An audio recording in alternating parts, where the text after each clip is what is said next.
Hello నమస్తే, welcome to రచ్చ media. నేను మీ శివప్రసాద్. మనం ఇప్పుడు తాడేపల్లిగూడెం జూబ్లీ రోడ్లో ఉన్నాం. బాలుగా ఆఫీస్ సెంటర్ నుంచి రైల్వే స్టేషన్కి వెళ్ళే దారిలో పురాతన భవనం ఒకటి పాక్షికంగా ధ్వంసమైన ఘటన అయితే మనం చూస్తున్నాం. విజువల్స్లో మీరు క్లియర్గా చూడవచ్చు. ఇది 1949లో కన్స్ట్రక్షన్ అయినట్టుగా కూడా అక్కడ మనం అయితే బోర్డు చూస్తూనే ఉన్నాం. అయితే ఈ కాలం చెందిన బిల్డింగ్లను మున్సిపాలిటీ అధికారులు పట్టించుకోకుండా వదలడం వల్ల గతంలో కూడా కాలవతల రేలంగి థియేటర్ సమీపంలోనే ఒక షాపింగ్ కాంప్లెక్స్ కూలి ఒక మహిళకు తీవ్ర గాయాలైన పరిస్థితిని కూడా మనం చూసాం.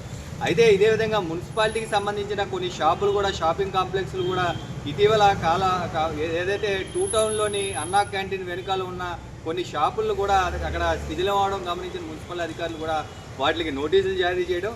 అయితే కొంతమంది పొలిటికల్ ఇమేజ్ తోటి వాటిని కొంతమందికి లంచాలు ఇచ్చి మళ్ళీ వాటిని విద్యుత్ కనెక్షన్లు పునరుద్ధరించడం జరిగింది అనేది కూడా ప్రతిపక్షాల విమర్శగా మనం చూసాం. అయితే ఇంత జరుగుతున్న మున్సిపల్ అధికారులు కాలం చెల్లిన ఏదైతే మున్సిపల్ ఆఫీస్ సమీపంలో కూడా గతంలో గుర్తించి ఇది కాలం చెల్లిని వీటి లైఫ్ అయిపోయిందంటూ కూడా నోటీసులు ఇచ్చిన బిల్డింగ్లను మళ్ళీ రీఇన్నోవేషన్ చేసి దాంట్లో షాపులు నడుపుతున్నట్లుగా కూడా మనకి పూర్తిస్థాయి సమాచారం ఉంది. అయితే దీనిపైన రచ్చ మీడియా ఇప్పటికే దృష్టి సారించింది. రేపటి నుంచి ఈ ఏదైతే కాలం చెల్లిన బిల్డింగ్లు ఎక్కడైతే ఉన్నాయో వాటిని గుర్తించి మున్సిపల్ అధికారులు సంబంధిత బిల్డింగ్లపై కావచ్చు, అధికారుల పైన లేదంటే మున్సిపాలిటీకి సంబంధించి అయితే అధికారుల పైన దీన్ని పంపించి యాక్షన్ తీసుకోవాల్సిన అవసరం ఎంతైనా ఉంది. దీనివల్ల ప్రాణ నష్టం జరిగే వరకు వేచి చూడకుండా ఇప్పటికే కాలం చెల్లిన బిల్డింగ్లపై యాక్షన్ తీసుకుంటున్నారని మనం కోరుకుంటూ చూస్తూనే ఉండండి మీ అభిమాన ఛానల్ రచ్చ మీడియా.